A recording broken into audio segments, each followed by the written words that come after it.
Ah j'aime pas, elles sont dégueu. C'est ma génération Pringles. J'aime bien la sous-marque moi. Salut tout le monde, j'espère que vous allez bien. On se retrouve dans une vidéo un peu spéciale parce que j'ai une invitée derrière. Je suis trop contente de pouvoir vous la présenter sur cette chaîne, ça faisait longtemps. Donc je vous présente Salam. Coucou. Alors comme ça là, je dirais pas, mais c'est ma soeur. Si on regarde bien, l'oreille gauche. Non, y a rien, y a pas de ressemblance. Désolée si je mange des Pringles à côté, c'est que j'ai vraiment la dalle. J'essaie de l'initier aux Pringles. J'aime pas. Ça marche pas. Je suis sa sœur depuis...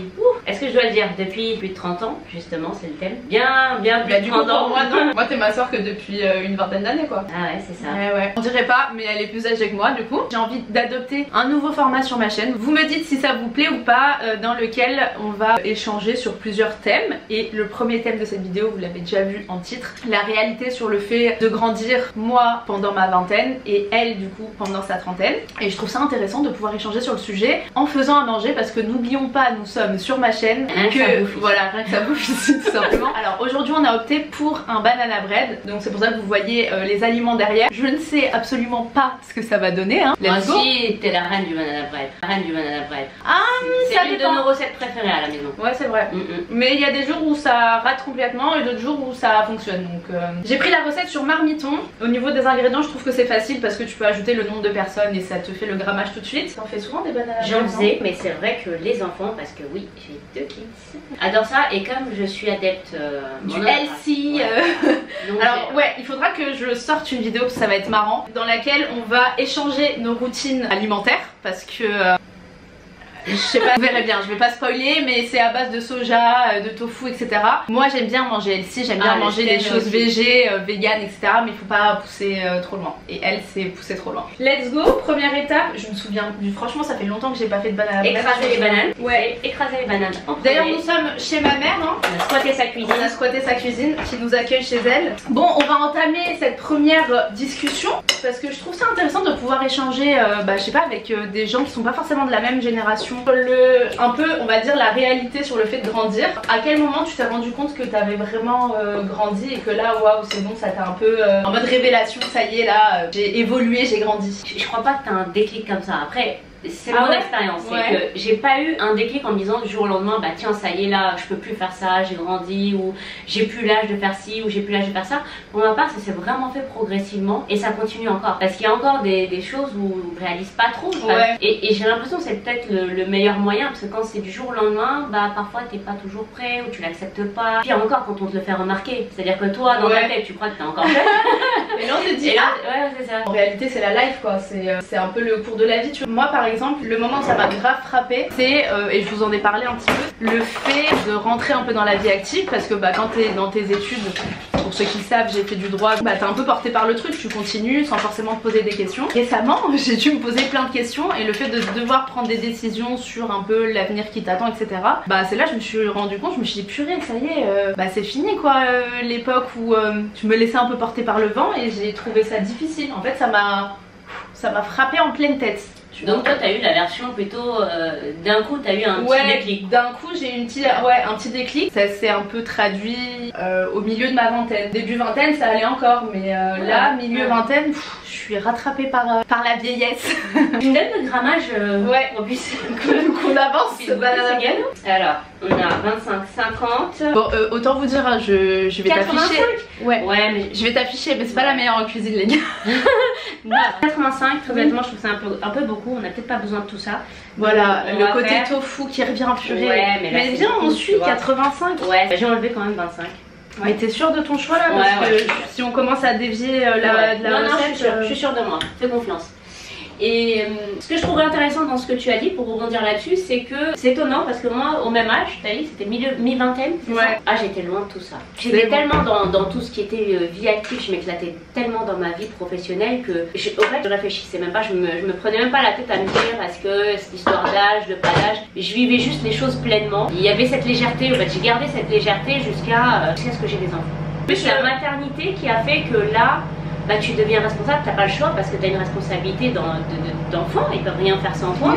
Mais avant la maternité, et pour moi ça s'est fait quand même à la trentaine, mi-trentaine la maternité, bah avant ça, non, il y a toujours cette légèreté et je me suis jamais réellement pris la tête sur l'âge ou sur le déclic. Est-ce qu'il n'y a pas eu, parce que moi par exemple je me suis pris la tête parce qu'il y a une forme de pression dans le sens où quand tu fais des études qui sont assez longues, tu te mets la pression sur ce doit arriver après. Oh purée. Maman, on t'a pas écrit. Vous avez entendu les rafales de beurre que vous avez pris? Non, ça va, mais purée, il est super puissant. Et je mets juste ça dans la... Ça te va? Ouais, bref, je disais, ouais, je crois que je me suis mis une sorte de pression. Et je crois que c'est là où je me suis un peu pris la tête. Ça sent... Ça sent, hein. D'accord. Les bananes, elles sont bien mûres, quoi. Tu sens pas l'odeur? Donc 2 cuillères. Léger, J'ai pas su m'arrêter. Alors il y a un truc moi que j'arrive pas à faire, c'est à respecter les grains. Bah ouais, on voit ça depuis le début de la recette, elle a commencé il y a 5 minutes, on a déjà changé 5 fois. Ok, donc en gros, toi le déclic un peu de quand tu t'es senti grandir, c'était quand t'as eu des enfants. Et j'avoue, même moi, quand je t'ai vue genre enceinte, je me suis dit comment elle va faire. Non mais en fait pour décrire un peu les personnalités, toi t'es plus comment te décrire? Insouciante, freestyle. Ouais voilà, pas organisée, insouciante, un peu les choses à la dernière minute. Quand elle dit maman, elle dit la vie d'artiste. La vie d'Aloca. Ça c'est un peu toi. Et après moi à côté je suis un peu plus organisée, mais après je suis pas non plus la reine de l'organisation. En fait pour faire simple, il y a maman qui est très organisée, qui va être là super en avance, hyper carrée, musculeuse, etc. Il y a moi qui suis à l'extrême, toujours en retard. Ouais, elle c'est vraiment collection de... Ouais, c'est ça, j'ai raté plein d'avions à cause de ça, enfin vraiment l'opposé. Et puis bah Sophia c'est plus un peu l'entre-deux. Ouais, moi je suis tempérée. Ouais, c'est ça, normal. Voilà, tout simplement. C'est ça que du coup quand je l'ai vue enceinte, je me suis dit mais waouh, qu'est-ce que ça va donner. Genre est-ce qu'elle est vraiment prête et tout. Enfin comme tu dis en fait quand t'as pas le choix que de le vivre, bah tu le vis et puis tu grandis en même temps en fait sans forcément te rendre compte. Oui. Mais en réalité toi t'as vite pris ton indépendance, tu vois. Moi par exemple j'ai vécu avec ma mère jusqu'à limite la fin de mes études, donc il y a pas si longtemps que ça. Alors que toi t'es partie faire tes études. J'ai fait le grand saut à 18 ans et voilà, et ma nouvelle vie a commencé donc forcément. Ouais mais tu vois t'as habité seule, du coup il y avait ta cousine je crois avec toi au tout début, mais t'as quand même pris ton indépendance assez tôt, tu vois. Avec la responsabilité de payer, d'avoir à payer un loyer, d'avoir un salaire, des factures. Ça aussi je trouve ça compliqué. Moi tu vois le fait là de quand je te dis je me suis pris un peu une claque dans le fait de grandir, donc c'était un peu dans le choix de ce que je voulais faire, etc. professionnellement parlant, et aussi le fait de se dire ça y est t'as ton propre appartement, niveau financier il faut que t'assures aussi, enfin tout ça je trouve que c'est dur. Moi je peux pas parler de pression, oui il y a eu des fois on se dit quand même tu sais quand tu vois même les étudiants aujourd'hui qui galèrent et encore plus enfin en cette décennie je trouve que c'était déjà comme ça hein. C'était dur de payer un loyer à Paris. Oui non mais de ouf complètement, mais c'est vrai qu'en ce moment même quand tu vois, enfin j'ai jamais vu moi autant d'étudiants partir pour les restos du cœur etc. On l'a encore plus vu là avec tout ce contexte un peu de Covid, d'inflation etc.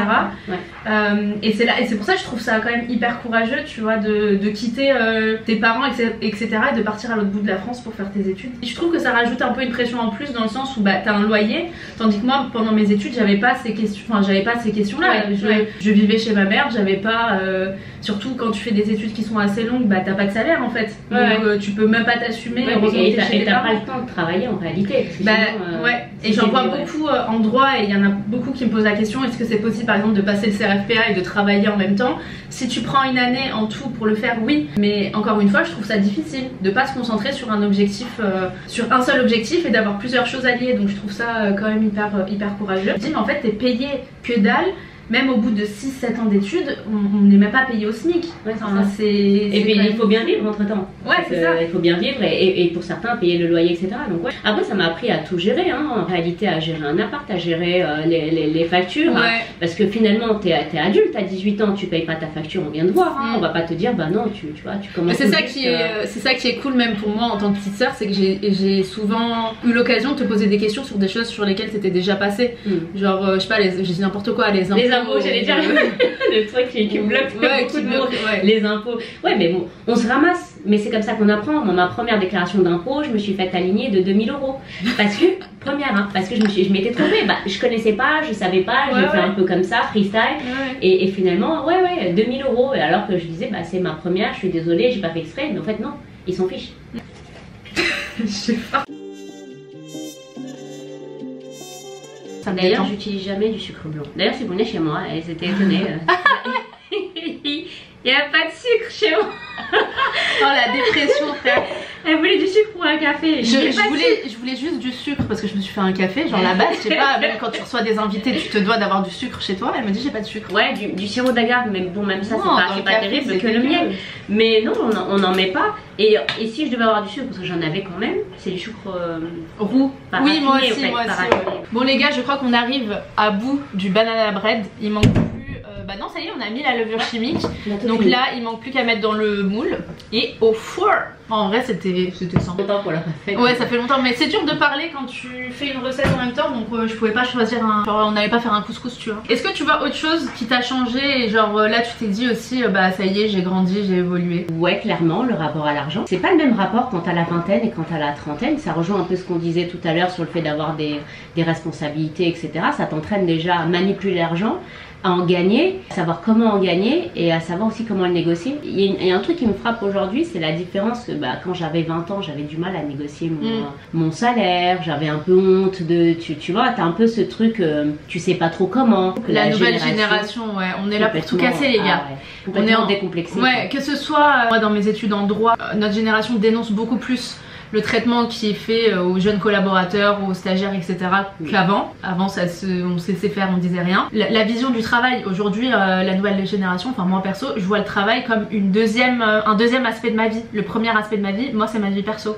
Le deuxième est le travail. Alors qu'avant, les générations avant, je sais pas si la tienne en fait partie. Voilà. Ouais. Toi, c'était le travail. J'ai du mal à décrocher d'ailleurs, malgré le fait que j'ai des enfants et bien sûr, ça reste la famille ma priorité. Mais il y a toujours ce duel et ce combat en me disant, bah non, le taf, la carrière. Et j'admire ça chez la nouvelle génération, c'est qu'il y a ce switch qui s'est fait et que nous, on n'a pas fait. Et au niveau de l'argent aussi, le fait de négocier beaucoup mieux son salaire, dans le sens où on est prêt à dire non pour un taf si les conditions nous correspondent pas, donc les conditions de bien-être, etc. Alors que ça, avant, c'était pas du tout pris en compte. Mais t'as aussi le fait de se dire, bah tant pis si je gagne moins d'argent aujourd'hui, parce que je veux faire quelque chose qui me correspond, donc soit se lancer à son compte, parce que forcément quand tu te lances à ton compte tu gagnes pas des milliers et des cents directement, et le fait de refuser aussi des postes qui soient très bien payés, parce que justement les conditions sont extrêmes, et c'est aujourd'hui par exemple en cabinet d'avocat, tu peux te dire bah finalement j'ai pas envie d'exercer parce que les conditions ne me correspondent pas.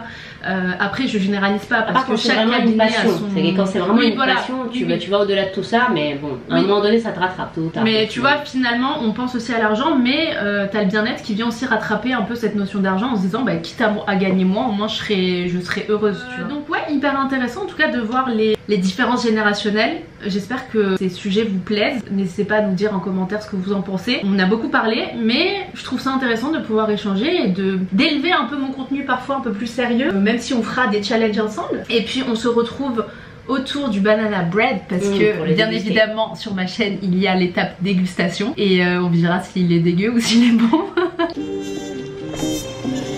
Bon bah voici la tête du gâteau, franchement ça va hein. Johnston. Bon bah le gâteau est super moelleux.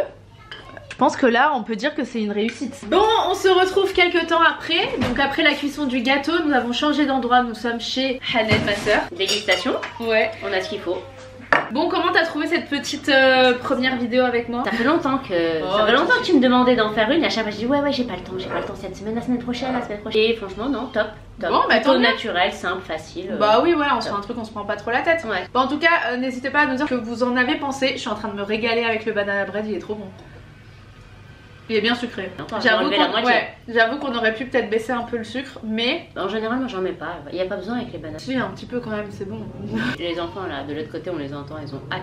Je vous donne envie, mais comme ça vous donnera peut-être envie de faire des petits gâteaux faits maison. Bon, il est temps de se quitter.